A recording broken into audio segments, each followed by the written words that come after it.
Buenas noches, hermanos y amigos. Queremos dar muchas gracias al Señor que podemos estar hoy aquí para continuar nuestro estudio acerca de las impactantes profecías registradas en el libro de Daniel, ampliadas en el libro de Apocalipsis y que nosotros estamos viviendo hoy esa realidad. El Señor es maravilloso al mostrarnos sus planes para sus hijos, para su pueblo, planes de bien, como dice el Señor en Jeremías: yo sé el pensamiento que tengo acerca de vosotros, pensamientos de bien y no de mal, para daros el fin que esperáis. Dios desea el bien para sus hijos y por eso ha planeado con detalle ese extraordinario plan de salvación que asombra las inteligencias no caídas y que está procurando nuestra redención y salvación. Ayer estuvimos en un capítulo bien interesante, lleno de números, ¿verdad? Comenzamos a ver números aquí muy importantes y que hoy vamos a volver allí. Vamos a hacer un pequeño recuento de lo que hemos estado haciendo últimamente. En el capítulo 8 especialmente, que abrimos el domingo por la noche, nos introdujimos en algo muy interesante, muy importante, que es una dimensión de la batalla entre el bien y el mal que no habíamos conocido antes. El capítulo 8 nos abre una dimensión interesante y nueva en el libro de Daniel, y es con relación al santuario celestial y al ministerio de Jesús en ese santuario. Aunque no dice específicamente que es el santuario celestial, la interpretación y el orden lógico que llevan las profecías y el cumplimiento de ellas en el tiempo histórico nos ubican en un momento en el que tiene que necesariamente apuntarse a un santuario de un orden diferente al que materialmente conocía el pueblo judío, toda vez que para el año 70 después de Cristo ya ese templo santuario no existía y no existe todavía. Los judíos no tienen hoy un santuario sobre la tierra. Quiere decir entonces que el santuario al que se estaba refiriendo el ángel que hablaba con Daniel tenía que ser de otro orden, es decir, un santuario celestial como lo encontramos en el libro de Hebreos. Es una realidad hermosísima.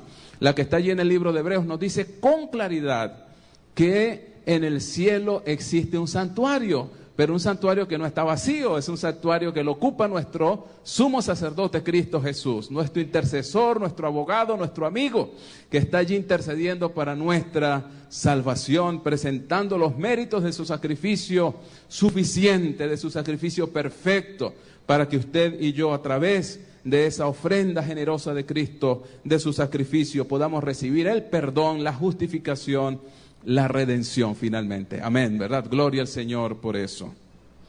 Pero hay otros eventos que tienen que ver entonces con el tiempo preciso en que algo debía ocurrir con ese santuario. Específicamente una purificación del santuario, como lo mencionó Daniel 8:14. Habló de una purificación y habló de una fecha específica en que debía ocurrir. Dijo hasta 2300 días, entonces va a ocurrir justamente esa purificación del santuario. Cuando entramos en el libro de Daniel, el capítulo 9, entonces, vimos cómo el Señor en su misericordia, antes de que Daniel terminara de orar, pidiéndole al Señor que le ayudara a entender, el ángel fue enviado para ayudarle a entender muchas cosas que Daniel no entendía y que nosotros hasta anoche no entendíamos tampoco, pero que ahora estamos empezando a comprender. Se trata de las famosas 70 semanas de Daniel 9. El ángel, cuando visita a Daniel, le dice: mira, hay 70 semanas que están separadas para tu pueblo. Y luego lo que hace es desglosar esas 70 semanas en partes, en secciones. Pero le dice: 70 semanas están separadas para tu pueblo Israel, para tu pueblo judío, para que ocurran una cantidad de eventos importantes dentro de esas 70 semanas.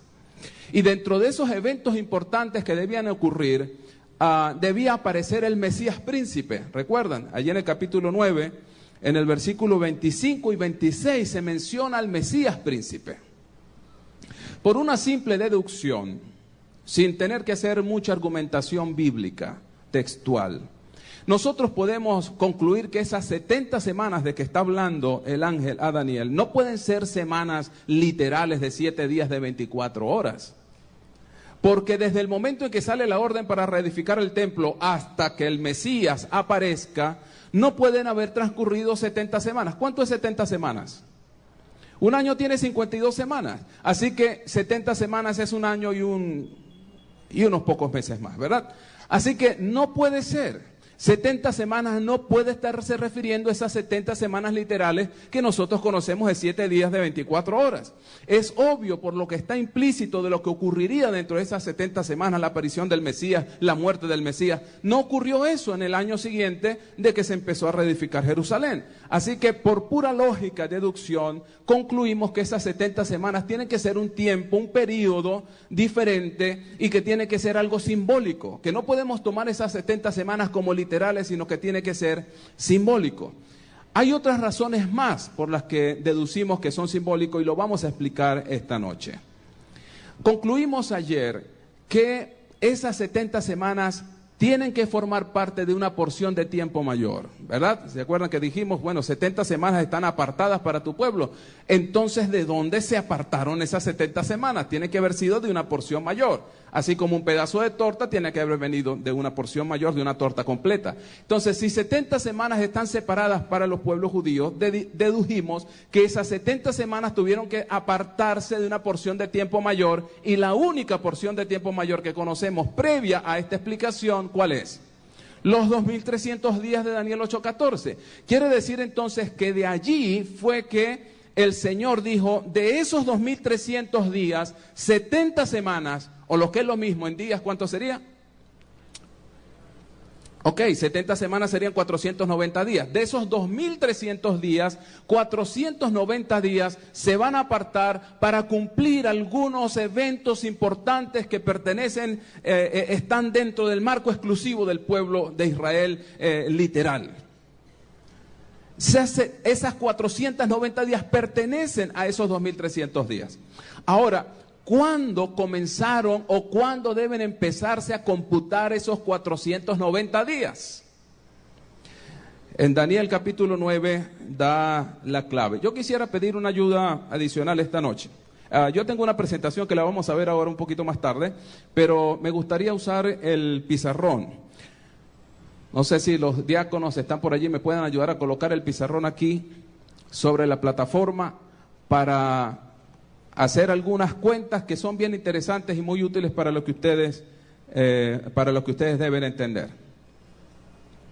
Daniel capítulo 9, versículo 24 en adelante, y vamos a ver allí entonces la explicación del ángel, pero vamos a usar algunas cuentas que son necesarias hacerlas, y usted allí en su mente, y si tiene lápiz y papel, pues también puede hacer lo propio.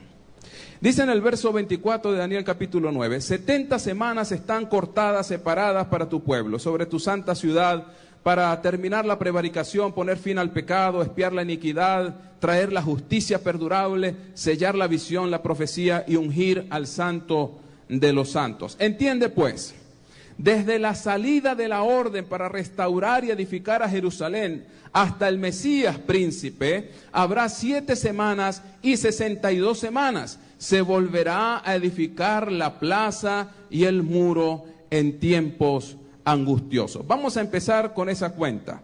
Dice el ángel que desde el momento en que se da la orden para reedificar a Jerusalén hasta el ungimiento de Jesús, habrían, ¿cuántas fechas dice ahí? ¿Cuánto tiempo? Habrían 7 semanas más 62 semanas. Eso es un total de 69 semanas. Pero 69 semanas, si nosotros la convertimos en días, solamente tenemos que multiplicar por 7, ¿no es cierto? Y si multiplicamos por 7, vamos a encontrar que son 483 días. ¿Cuándo se dio la orden para restaurar y edificar a Jerusalén? Vamos a hacer un poquito de historia. Daniel está ahora mismo, ¿no es cierto?, en Babilonia, bajo el gobierno persa ya, pero está en Babilonia. De cualquier manera, vamos a recordar por qué están Daniel y los demás judíos en Babilonia, por lo menos gran parte de ellos. La historia antigua nos dice que el pueblo de Judá tuvo que enfrentarse al naciente y poderoso imperio neobabilónico. Tuvieron un primer evento en el año 609 a.C., ¿verdad?, cuando Josías salió a pelear una batalla que no le correspondía y Nabucodonosor perdió la batalla en Megido con Egipto, pero después de eso, en el año 605, Nabucodonosor visitó Jerusalén, tomó cautivo al rey que estaba de turno, el rey Joaquín, y llevó cautivos a Jerusalén a varios judíos, entre ellos a Daniel. Eso fue en el año 605, pero no fue la única campaña de Nabucodonosor contra Jerusalén. Nabucodonosor hizo dos campañas militares más, una en el 597 y otra en el 586. En esa fecha, Jerusalén fue totalmente destruida. Totalmente destruida. Su templo fue derribado, quemado, todo fue destruido completamente. Los judíos sobrevivientes fueron llevados cautivos a Babilonia, lo que había quedado, algunos pocos más, los más ancianos, las mujeres, algunos de ellos los dejaron allí, ¿verdad?, para que quedaran alrededor en el perímetro de la ciudad, pero por supuesto no tenían ninguna independencia, eran completamente vasallos, súbditos del gran imperio neobabilónico. El templo quedó totalmente destruido. Ahora el ángel está diciendo, Daniel, va a salir una orden para reedificar y reconstruir Jerusalén. Después que Babilonia cayó y fue sustituida en la historia por los persas, eso sucedió en el año 539. El 12 de octubre del año 539 cayó Babilonia en manos de los persas. Es una fecha que es muy fácil de recordar, porque el 12 de octubre nosotros celebramos, ¿verdad? 12 de octubre de 1492, el Día de la Raza, el Día del Encuentro, no sé cuántos nombres le han puesto, pero sabemos qué pasó el 12 de octubre. Pero además de eso, los que estudiamos la profecía y la historia antigua, recordamos que el 12 de octubre también se celebra la caída de Babilonia. No lo podemos olvidar, ¿verdad? El 12 de octubre se celebra la caída de Babilonia, año 539. Ciro, quien finalmente tenía el principal dominio en ese gobierno, emitió un decreto para que los judíos regresaran a su tierra y reconstruyeran su ciudad, volvieran a hacer su vida nacional, siempre bajo la tutela, bajo el auspicio y el control de los persas, pero le dio esa potestad que Nabucodonosor no les había dado. Ese decreto que emitió Ciro se dio en el año 537. Año 537 antes de Cristo. En ese primer decreto salió Zorobabel con algunos ayudantes más, de eso hay registro en el libro de Ageo y de Zacarías, salieron a reconstruir Jerusalén y en el año 535 finalmente llegaron a esa tierra y comenzaron la reconstrucción. Pero por distintas causas esa reconstrucción no se pudo completar. Entre otras cosas por falta de empeño, de cariño, de esfuerzo de parte de los mismos judíos. Algunos se dedicaron más bien a construir sus propias casas, a hacer sus viñas y a hacer su propia vida familiar, mientras que descuidaban el templo. Por eso Ageo levantó su mensaje. Ustedes leen el libro de Ageo, un profeta que escribió brevemente en la Biblia. Ageo tuvo que decirle a la iglesia de aquel tiempo, miren qué pasa, ustedes están dedicados solamente a construir y embellecer sus casas, pero se están olvidando del templo de Dios. En el año 520 entonces se emitió un nuevo decreto, esta vez de parte de Darío II.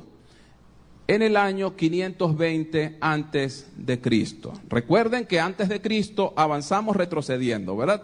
A medida que avanza el tiempo, los números se hacen más pequeños, porque el cómputo es diferente a lo que sucede después de Cristo. Entonces, unos 17 años más tarde, se emite un segundo decreto, el decreto de Darío. Este decreto hizo pues que el templo finalmente más o menos quedara terminado, al menos la ciudad y algunos detalles se completaron hacia el año 516, 515. Pero en el año 457 se emitió otro decreto que es el último, el decreto de Artajerjes. Este decreto de Artajerjes era complementario a los anteriores y tenía algunos elementos que los otros decretos no tuvieron. Se reconstruyó el muro, había una orden para reconstruir todo el templo, los muros de alrededor y terminar completamente la tarea. Ese decreto del año 457 antes de Cristo es el decreto que mejor cumple con las condiciones de la profecía para que sea la fecha de partida del comienzo de las 70 semanas. El año 457. Si los argumentos no son completos, no son totalmente satisfactorios, hay uno que es más rotundo todavía y lo vamos a ver enseguida. El ángel dijo, desde el momento en que se dé el decreto para reconstruir a Jerusalén y sus muros, su templo y reconstruir la vida nacional, hasta el Mesías van a transcurrir 483 días, que es lo mismo que 69 semanas, que es lo mismo que 7 más 62. ¿Me siguen? ¿Sí estamos? Muy bien, no se pierdan con los números para que no nos confundamos.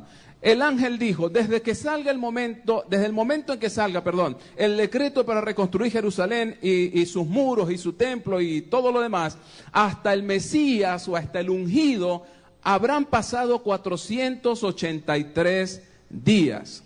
Si nosotros contamos de cualquiera de estos decretos, cualquiera de ellos, sumamos 483 días literales, o es decir, un año y poco, un año y medio aproximadamente, no cumple la profecía. ¿Por qué? Porque en un año después de cualquiera de estos decretos no apareció Jesús, ¿cierto que no? Jesucristo apareció en una época mucho más adelante en el tiempo, en la historia. Vamos a ver entonces en qué fecha se calcula que Jesús apareció como el Mesías, como el ungido. Recuerden que la palabra Mesías en hebreo significa ungido, que es el equivalente a Christos en griego, o Cristo como lo conocemos nosotros. El Señor Jesús comenzó su ministerio alrededor del año 27 después de Cristo. Más o menos en el año 27 de la era cristiana, Jesús comenzó su ministerio. Si nosotros restamos desde el año 27 hacia atrás para saber cuándo comenzaron esas 69 semanas, ¿cuál de estas fechas coincidirá con el cálculo? ¿Cuánto tiempo tenemos que retroceder desde que Jesús apareció para comenzar su ministerio? ¿Cuánto tiempo tenemos que retroceder hacia atrás para encontrar el comienzo de las 69 semanas? ¿Cuánto tiempo? 483 días. Y llegamos ineludiblemente al año 457 antes de Cristo. Entonces, sin necesidad de usar argumentos bíblicos, la sola historia nos demuestra y nos confirma a nosotros, número uno, el cumplimiento exacto de las profecías. La profecía de Daniel capítulo 9 es la única en el Antiguo Testamento que nos daría la fecha exacta en que Jesús aparecería en el escenario humano.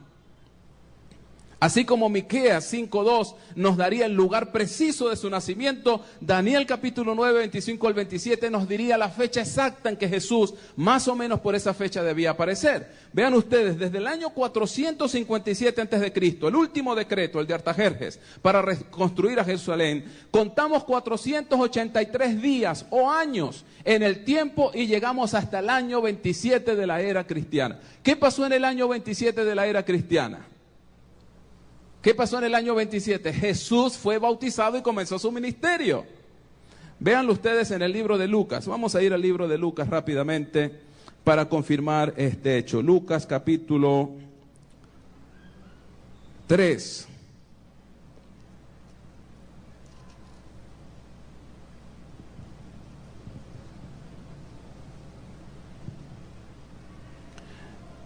Lucas capítulo 3, el versículo 21 hasta el 23. Vamos a ubicar ese texto. Dice, aconteció que cuando todo el pueblo se bautizaba, Jesús también fue bautizado, y orando el cielo se abrió, y descendió el Espíritu Santo sobre él en forma corporal como paloma, y vino una voz del cielo que decía, tú eres mi Hijo amado, en ti tengo complacencia. Jesús mismo al comenzar su ministerio era como de 30 años, hijo según se creía de José, hijo de Elí, etcétera, sigue la línea genealógica o la tabla genealógica de Lucas. Nos informa este evangelista que cuando Jesús comenzó su ministerio tenía más o menos ¿cuántos años dice? Tenía como 30 años. Entonces, ¿en qué año Jesús debió comenzar su ministerio? Debía ser el año 30, ¿verdad? ¿Por qué dice el año 27 entonces? Porque en el año 27 de Cristo, Jesús debería tener 27 años, ¿sí o no? Pues claro, la era cristiana comienza a partir de ¿cuándo? ¿Cuándo comienza la era cristiana? Del nacimiento de Jesús para acá. Por eso decimos antes de Cristo, después de Cristo. Entonces se supone que si la era cristiana empezamos a contarla de cuando Jesús nació, en el año 27 de la era cristiana, Jesús debería tener 27 años. Pero resulta que Lucas nos dice que tenía más o menos 30 años. Resulta y acontece que la era cristiana tiene un error. Tiene un error.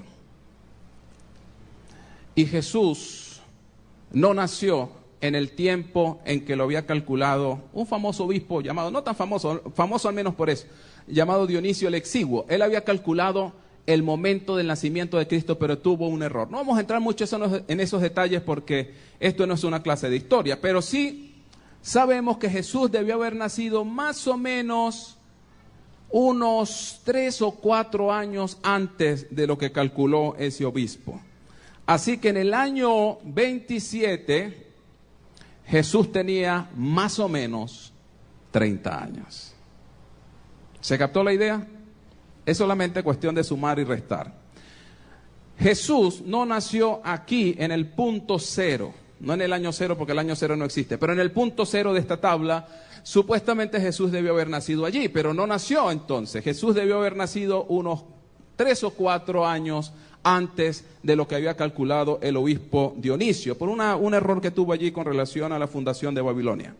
Entonces, podemos concluir que en el año 27, efectivamente, Jesús tenía más o menos ¿cuánto tiempo? Más o menos 30 años. Lo que tenemos que sumarle el 27, los 3 o 4 años de diferencia.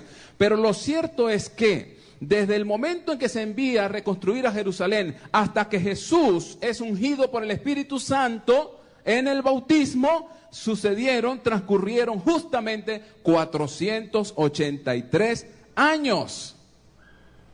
De allí que concluimos la precisión, la exactitud de la profecía, porque el ángel le dijo, 70 semanas están determinadas para cumplir una serie de eventos, entre ellos el ungimiento de Jesús, el comienzo de su ministerio. Así que efectivamente llegamos al año 27. Pero hay algo más que dijo el ángel.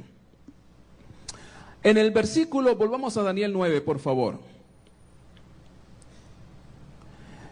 Sabe pues, entiende que desde la salida de la orden para restaurar y edificar a Jerusalén hasta el Mesías, habrá 7 semanas y 62 semanas. Se volverá a edificar el muro y la plaza en tiempos angustiosos, y después de las 62 semanas se quitará la vida al Mesías. Vamos a ver, estas 483 días que ya hemos demostrado que son años en la realidad histórica, estos 483 corresponden a 69 semanas. ¿Estamos de acuerdo? 69 semanas simbólicas. ¿Vamos bien? 483 días equivalen a 69 semanas, pero esas 69 semanas el ángel las había dividido en 2 porciones, en una de 7 y otra de 62, que suman 69, que es lo mismo que 483 días. El ángel está diciendo, después de estas últimas 62 semanas, que coinciden con el año 27, después de eso se le quitará la vida al Mesías. Y dice entonces en el verso 27, por otra semana confirmará el pacto con muchos, y a la mitad de la semana hará cesar el sacrificio y la ofrenda. Entonces nos queda una semana todavía, una semana más. La última semana para completar las 70. Esa semana deben ser 7 años, 7 días o 7 años que nos llevan al año 34 después de Cristo. ¿Vamos bien? Después de estas 62 semanas, las últimas de las 69, habrá una última semana que es la semana número 70.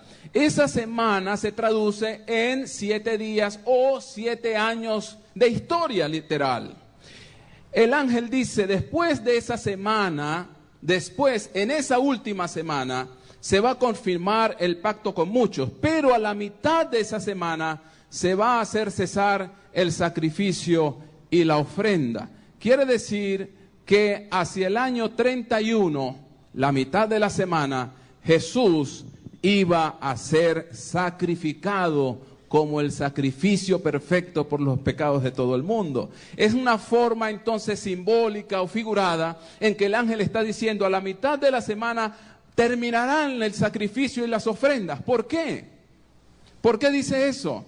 Porque al Jesús venir a morir por nosotros en la cruz del Calvario, no necesitamos más sacrificios. Recuerdan que lo decíamos anoche y Hebreos nos lo demostró. El sacrificio de Jesús es perfecto una vez y para siempre. Ya no necesitamos sangre de toros, ni de chivos, ni de animales, que no pueden nunca limpiar los pecados de aquel que los ofrece. Pero el sacrificio de Cristo es un sacrificio perfecto cuya sangre sí puede limpiar nuestros pecados. Gloria al Señor por eso, ¿verdad? Así que entonces vean ustedes esta impresionante profecía de tiempo. En cuanto a profecía de tiempo, es la más impresionante de todas las que aparecen en la Biblia. Así que llegamos así al cumplir 69 más 1. ¿Cuánto hemos cumplido de la profecía? 70 semanas, que podemos marcarlas aquí abajo. Se cumplen justo las 70 semanas, que es igual a 490 años, ¿correcto? ¿Estamos bien? Porque hasta aquí sumamos 7 años más. 483 más 7 son 490. Entonces 69 más 1 son 70 semanas, que es lo mismo que decir 490 años. Por donde usted lo mire, eso da el mismo resultado. Entonces quiere decir que las 70 semanas que estaban separadas para el pueblo judío están cumplidas aquí en la historia. Ahora, ¿qué eventos importantes, además del bautismo de Jesús, de su muerte en la cruz del Calvario, su sacrificio perfecto, qué otro evento importante tendríamos nosotros que marcar en la historia que nos indiquen a nosotros que esos 490 años tenían cumplimiento? En el año 34, de acuerdo a los mejores cálculos de historiadores que tenemos, ocurrió un hito importante en la historia de la iglesia cristiana. Esteban, el diácono de la iglesia. ¿Qué clase de diácono, eh? Esteban, uno de los primeros diáconos de la iglesia, murió mártir en ese año 34. Y al martirizar a Esteban, el primer mártir de la iglesia cristiana, con ese acto estaba el pueblo judío rechazando finalmente la oportunidad que se le estaba dando para aceptar el papel que como pueblo especial de Dios tenía sobre esta tierra. Por esa razón, el ángel dijo, 70 semanas o 490 años están determinadas para tu pueblo Israel. ¿Qué debía ocurrir entonces después de eso? El evangelio libremente sería predicado a todas las naciones de la tierra. Y en el año 35 después de Cristo ocurrió un hito también importante en la historia cristiana. Se calcula que fue en ese año que Saulo de Tarso se convirtió al cristianismo. En un encuentro extraordinario camino a Damasco, mientras se preparaba para perseguir a la naciente iglesia hereje, como la titulaban los judíos, Saulo tuvo un encuentro maravilloso con su Salvador, un hecho que lo podemos encontrar, un evento que se encuentra relatado en el capítulo 9 de Hechos, la conversión extraordinaria, maravillosa de Saulo. ¿Qué significó la conversión de Saulo para la iglesia naciente? Significó el comienzo de una nueva era, porque fue justamente Saulo el que se convirtió en el gran apóstol ¿de quién? De los gentiles, es decir, de los extranjeros, de todo aquel que no tenía sangre judía. Así que después justamente de que terminaron los 490 años de exclusividad para los judíos, el evangelio se comenzó a predicar masivamente a todas las naciones extranjeras con su gran apóstol, Saulo de Tarso, que llegó a llamarse Pablo, el gran apóstol de los gentiles. De esa manera se estaba cumpliendo matemáticamente la profecía señalada por el ángel a Daniel. Pero ahora falta algo. ¿Qué falta aquí en esta profecía? ¿Qué falta aquí que no se ha dicho? ¿Qué es lo que falta para terminar de entender Daniel 8:14? Todavía nos falta una gran parte de la torta. Porque el ángel dijo, hay 70 semanas separadas para tu pueblo Israel. Hagamos una sencilla cuenta matemática.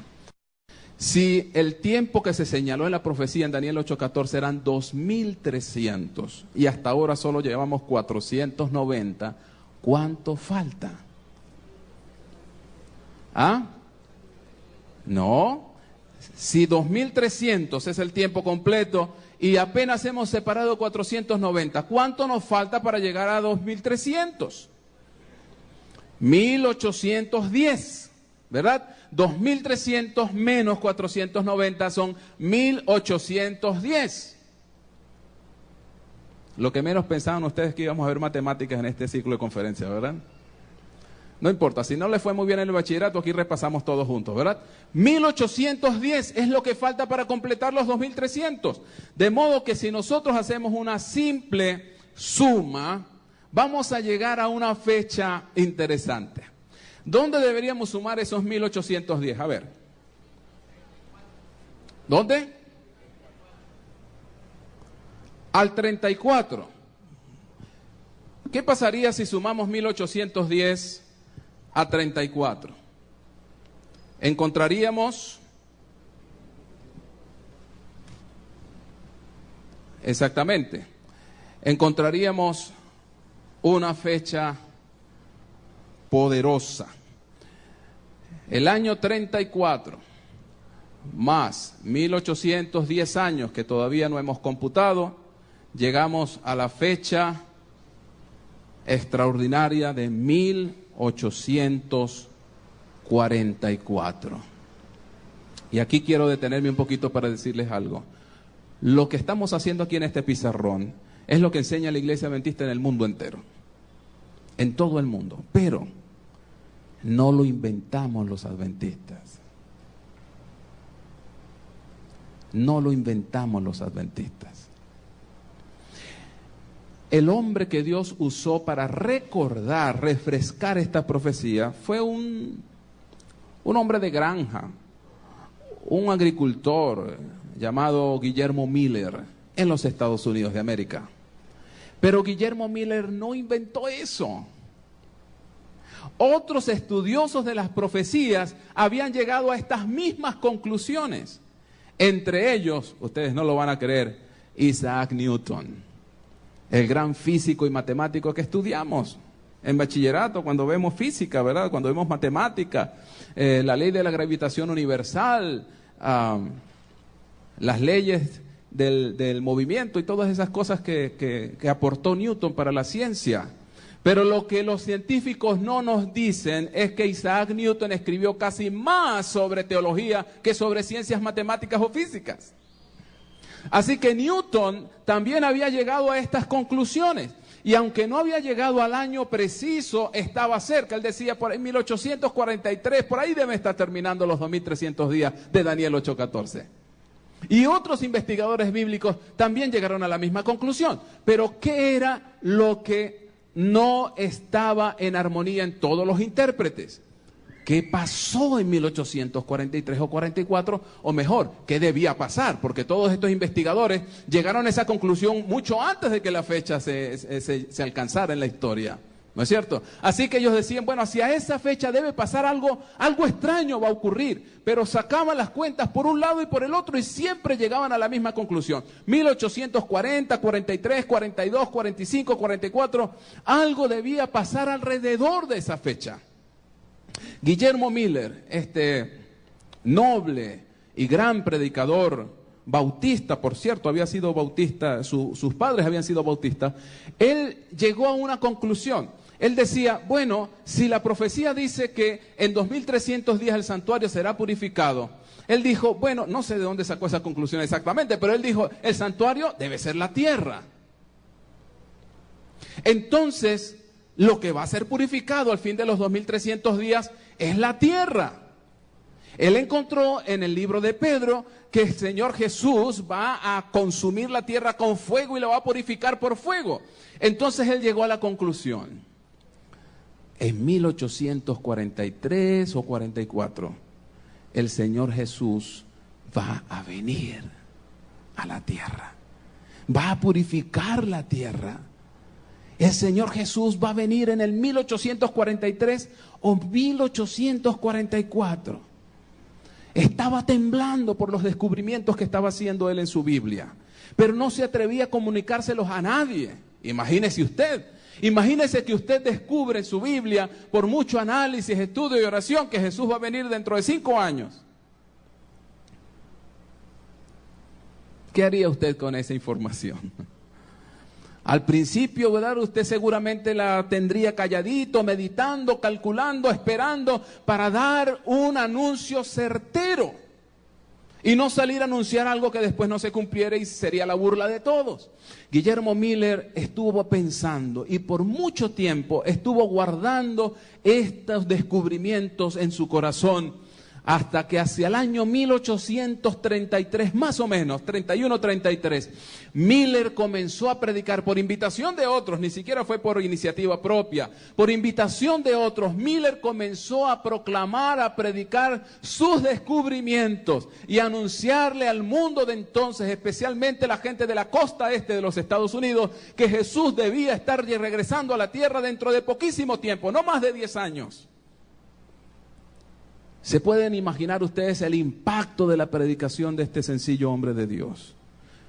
Los auditorios se llenaban a reventar para escuchar a este hombre que con tanta elocuencia y con tanta precisión describía los eventos finales y decía y comprobaba sin lugar a dudas que le esperaban a la tierra no más de 10 años.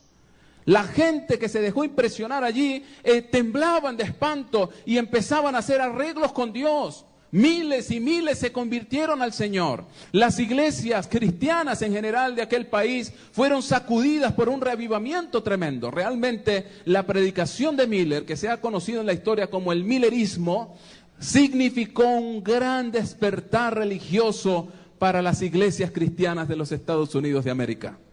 Pero resulta que esta predicación de Miller coincidió con otros trabajos que otros cristianos estaban haciendo en otros lugares del mundo, en años previos a Miller. Lo que hizo Lacunza, por ejemplo, en Sudamérica, lo que hizo José Wolf en gran parte de África y Europa. Estaba llamando la atención a la gente a un evento, a una doctrina que había estado opacada, oscurecida, languidecente en la vida de la mayoría de los cristianos, y era la doctrina, la enseñanza bíblica por demás de la segunda venida del Señor Jesucristo. Nosotros lo reconocemos entonces como un gran movimiento de un despertar religioso, un reavivamiento de la fe entre los cristianos. Y lo único que va a causar un reavivamiento en nuestra iglesia adormecida es volver a predicar la segunda venida de Cristo. Lo que va a causar un revivamiento, lo dice Elena White, va a ser un estudio de los libros de Daniel y Apocalipsis. Colóquese especial atención en los capítulos 11 y 12. Estaremos al final de esta semana en esos capítulos, dice ella, y se va a notar un despertar, un revivamiento en la iglesia. Aquello que ocurrió en los años alrededor de 1844 se debe repetir para estos tiempos finales, pero en una forma mucho mayor. El despertar y el revivimiento será muchísimo más extraordinario y muchas más personas se unirán a este clamor. Un clamor que nosotros llamamos en nuestra vocabulario muy adventista, muy escatológico, el clamor de medianoche, que lo hemos tomado de la parábola de Mateo 25 de las 10 vírgenes, ¿recuerdan? El clamor de medianoche, ahí viene el esposo. Eso esperamos se va a repetir cuando hombres y mujeres consagrados de Dios se levantarán para decirle a este mundo otra vez que le queda poco tiempo. Pero en esta oportunidad será el último mensaje proclamado. ¿Qué pasó en 1844 entonces? La gente naturalmente comenzó a prepararse. Miller había dicho, entre la primavera de 1843 y la primavera de 1844 Jesús debe regresar. Un largo año estuvieron ellos esperando que Jesús apareciera en las nubes del cielo. Llegó la primavera de 1844, en los meses de marzo, abril, y Jesús no vino. Es lo que se conoce como el pequeño chasco. Jesús no vino esa vez. Y entonces Miller y los demás se sintieron decepcionados. Pero Miller, ¿qué pasó con tus cuentas? El predicador estaba en problemas. Porque por su predicación, su entusiasmo, su sabiduría, ellos estaban allí esperando a Jesús. Mire, hubo gente que abandonó negocios, gente que regaló sus propiedades. Miller, ¿qué ha pasado ahora? Miller estaba desesperado, buscaba en la Biblia, se arrodillaba. ¿Qué ha pasado que Jesús no ha venido? Pasó ese primer chasco y Jesús no vino. Hasta que entonces, mientras estaban ellos reunidos orando a ver qué era lo que había pasado, porque sacaban las cuentas una y otra vez, un señor llamado Samuel Snow apareció en una reunión de aquellos primeros creyentes en el mensaje del advenimiento de Cristo. Y les dijo, miren, ustedes estaban mal, estábamos mal. Resulta que hemos sacado mal la cuenta. Los judíos fueron a reconstruir Jerusalén no en la primavera de ese año 457. Es una época muy fría en esos territorios palestinos. Esa reconstrucción, esa salida fue en otoño del año 457, cuando está el clima mucho mejor. De modo que nosotros debíamos haber comenzado a contar los 2300 días, no desde la primavera del 457, sino desde ¿cuándo? Desde el otoño. Así que Jesús no puede venir en primavera, hermanos, va a venir en otoño de este año. Primer argumento. Segundo argumento. Sabemos que en este año 1844, de acuerdo al cumplimiento de las profecías, el santuario va a ser purificado. ¿Saben qué encontré, hermanos? Encontré en Levíticos 16 que hay un día específico en el cual se hace el rito de la purificación del santuario, lo que los judíos llaman el Yom Kippur, o mejor ellos lo llaman el Yom Kippurim, el día de las expiaciones, pero algunos lo llamamos el día de la expiación. Eso lo hacen ellos ¿cuándo? El 10º día del 7º mes. Es lo que indica Levíticos 16, que debe ser el día de purificación. Hermanos, ¿saben qué? El Yom Kippur, este año 1844, ya calculé, ya sé en qué fecha exacta cae este año 1844. Hermanos, dígalo por favor. 22 de octubre. ¿Cómo? Sí, señores. 22 de octubre, ese día exactamente, de acuerdo al calendario judío, haciendo la comparación con el calendario nuestro occidental, cae justo el 22 de octubre. ¿Y saben ustedes en qué fecha más o menos estaban ellos escuchando esta predicación, esta explicación del hermano Snow? Era como agosto.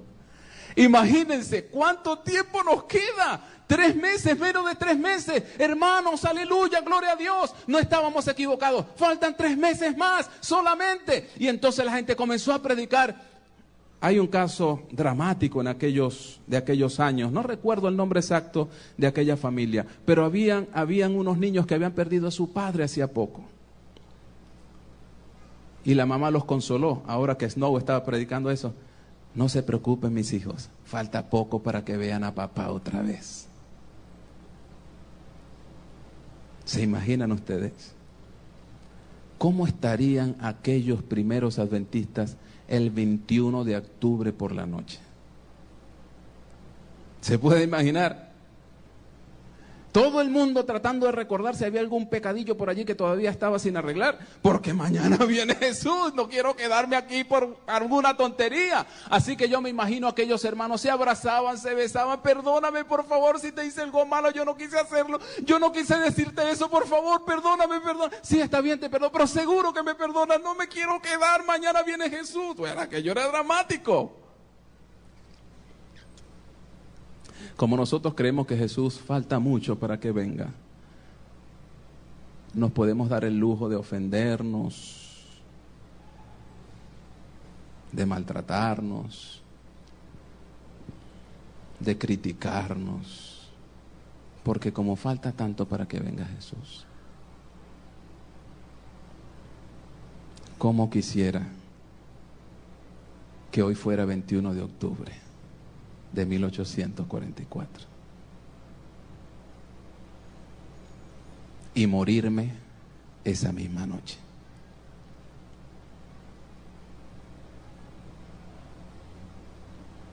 Porque si algún adventista murió ese día anterior al 22 de octubre, yo estoy seguro que es salvo.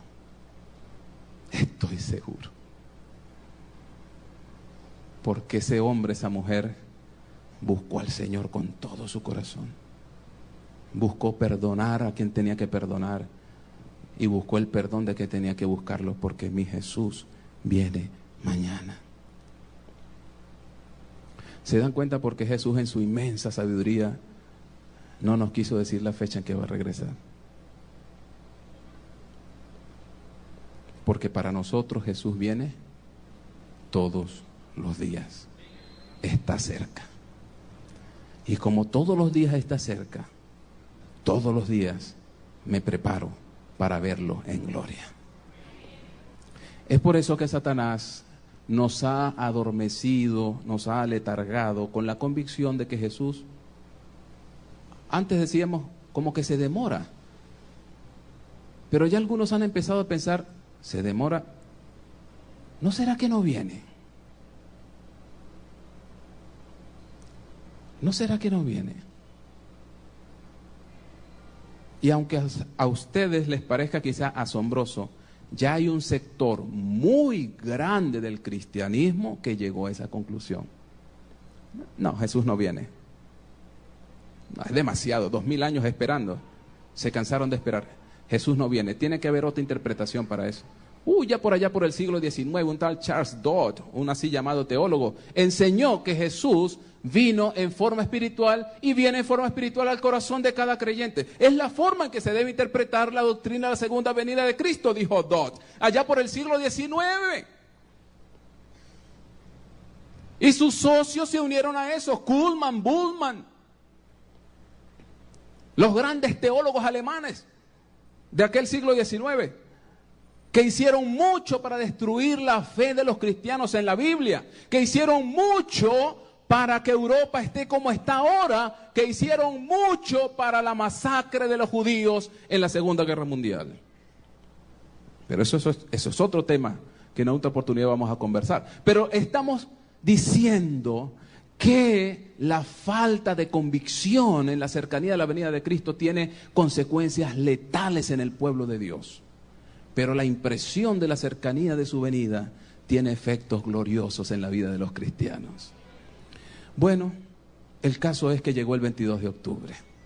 Los niños, las niñas, con papá y mamá, estaban recogidos en la sala. A ver, ¿dónde nos pararemos? Para que Jesús nos vea. De pronto se le puede pasar al ángel y no nos ve y nos podemos quedar. Así que detrás de la casa de Miller había una gran piedra, una losa enorme, que ahora se llama la piedra de la ascensión. Y en esa piedra, dicen, se colocaron varios milleritas para que el ascenso fuera más rápido. Y allí se pararon, en lo que hoy se conoce como la Roca de la Ascensión. Se abrazaron, cantaron himnos, me imagino. Empezaron a caer las primeras sombras de la noche de aquel fatídico 22 de octubre. Los ojos casi se salían de las órbitas de aquellos cristianos sinceros. Pero por más que se esforzaban en rastrear el cielo, no aparecía ni una señal de Jesús.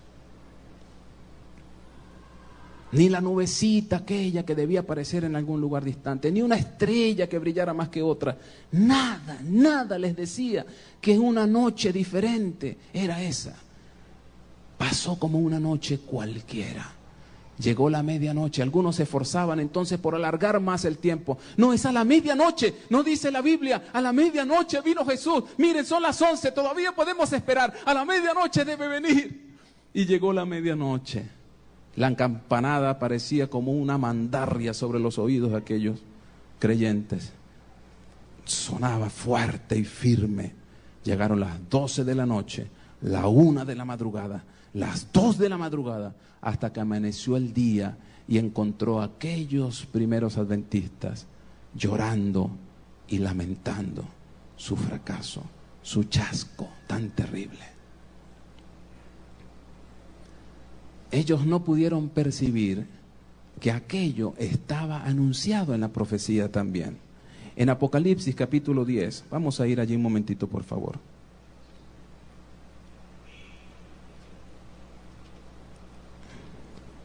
Apocalipsis capítulo 10.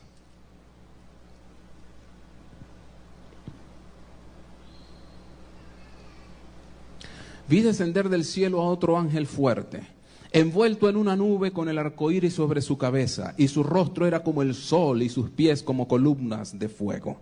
Tenía en su mano un librito abierto, y puso su pie derecho sobre el mar y el izquierdo sobre la tierra, y clamó a gran voz como ruge un león, y cuando hubo clamado 7 truenos emitieron sus voces.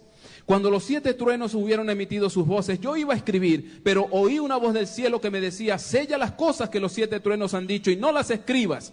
Y el ángel que vi en pie sobre el mar y sobre la tierra levantó su mano al cielo y juró por el que vive por los siglos de los siglos, que creó el cielo y las cosas que están en él, la tierra y las cosas que están en ella, y el mar y las cosas que están en él, que el tiempo no sería más, sino que en los días de la voz del 7º ángel, cuando él comience a tocar la trompeta, el misterio de Dios se consumará, como él lo anunció a sus siervos los profetas. La voz que oí del cielo habló otra vez conmigo y dijo: ve, toma el librito que está abierto en la mano del ángel que está en pie sobre el mar y sobre la tierra. Y fui al ángel diciéndole que me diese el librito, y él me dijo: toma, cómelo, y te amargará el vientre, pero en tu boca será dulce como la miel. Entonces tomé el librito de la mano del ángel y lo comí, y era dulce en mi boca como la miel, pero cuando lo hube comido, amargó mi vientre. Y él me dijo: es necesario que profetices otra vez sobre muchos pueblos, naciones, lenguas y reyes. Nosotros vemos aquí en este capítulo 10 de Apocalipsis un anuncio de lo que iba a suceder en ese año 1844. En primer lugar, el ángel que se para con un librito abierto, con su pie en la tierra y otro pie en el mar, es una señal de un mensaje que habría de darle la vuelta al mundo entero. Un mensaje de carácter mundial. El librito que tenía el ángel en su mano son las profecías de Daniel. Aquel libro que al final de Daniel el ángel le dice: sella el libro porque esto es para el tiempo del fin. El librito entonces que tenía el ángel en la mano no es otra cosa que las profecías del profeta Daniel, que fueron una experiencia dulcísima para los primeros adventistas. El descubrimiento de estas profecías de Daniel 8 especialmente y Daniel 9 le dieron una vitalidad, una energía, un gozo cristiano, una reavivada experiencia espiritual que nosotros no hemos tenido otra vez desde entonces. Por eso dice el ángel: toma el libro y cómelo, será dulce en tu paladar, aunque amargará tu vientre. Y fue justamente eso lo que pasó a aquellos pioneros.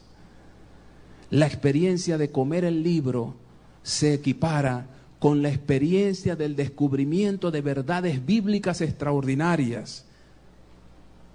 se compara con la experiencia de aquel reavivamiento espiritual, de aquel gozo, de aquella hermandad cristiana que tuvieron aquellos pioneros adventistas.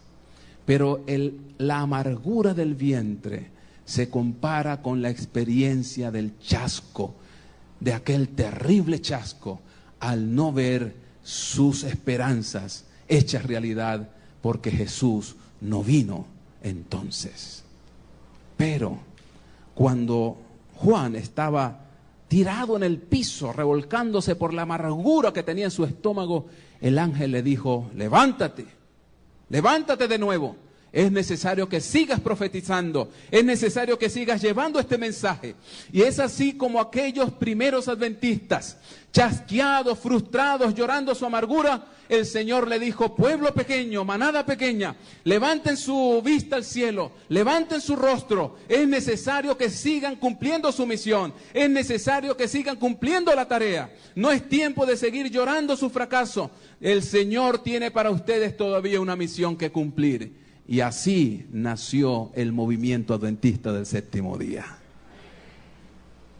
Se ha cumplido cada palabra del Señor.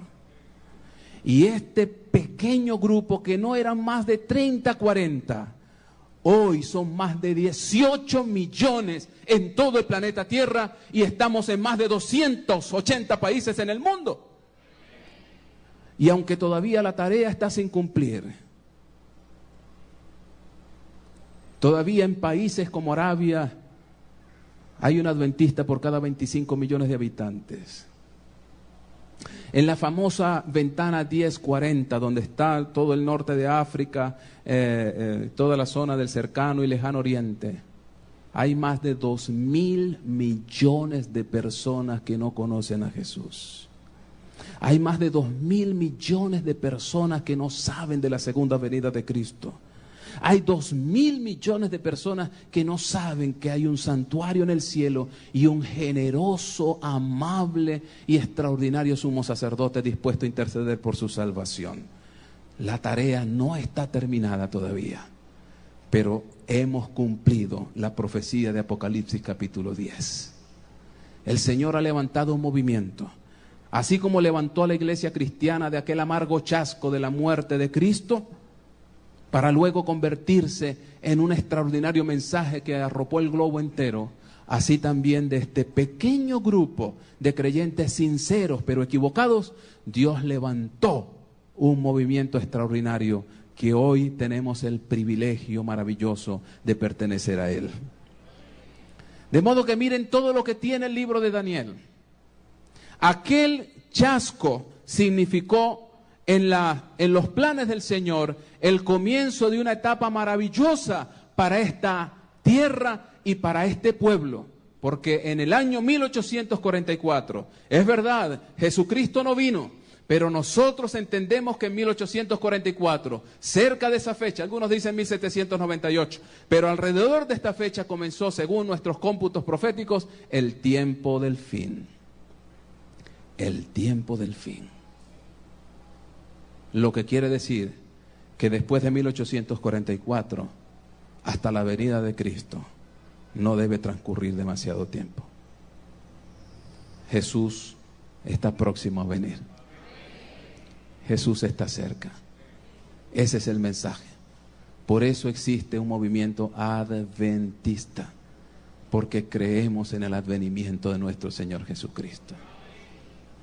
Pero nosotros no queremos estar solos con Jesús. Nosotros queremos llevar el mayor número de personas posible, para que junto con nosotros abran sus brazos con confianza y cuando vean a Jesús venir no huyan despavoridos, sino que con gozo inefable puedan decir: este es nuestro Dios, tanto tiempo que lo hemos esperado, al fin está aquí, al fin nos salvará. Nos alegraremos y nos gozaremos en su salvación. Gloria al Señor. El día de mañana vamos a ver qué pasó realmente en 1844.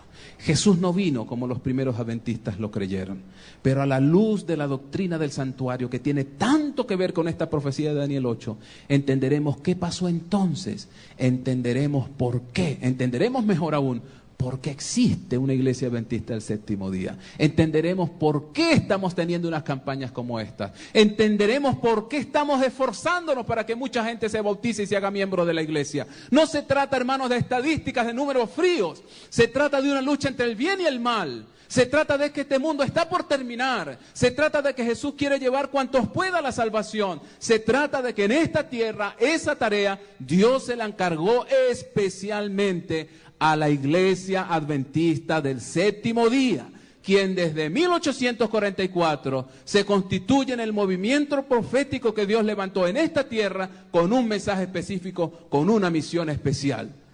¿Cuánto quisiera que estuviese toda la iglesia aquí esta noche como está un sábado de mañana? Pero es importante que nuestra iglesia entienda el tiempo que se está viviendo. Es importante que volvamos a las profecías. Es importante que nuestros amigos entiendan el tiempo que están viviendo. Cuando volvamos allí, veremos conversiones por miles, millones en el mundo entero. Se unirán al pueblo remanente para proclamar la segunda venida de nuestro Señor Jesucristo.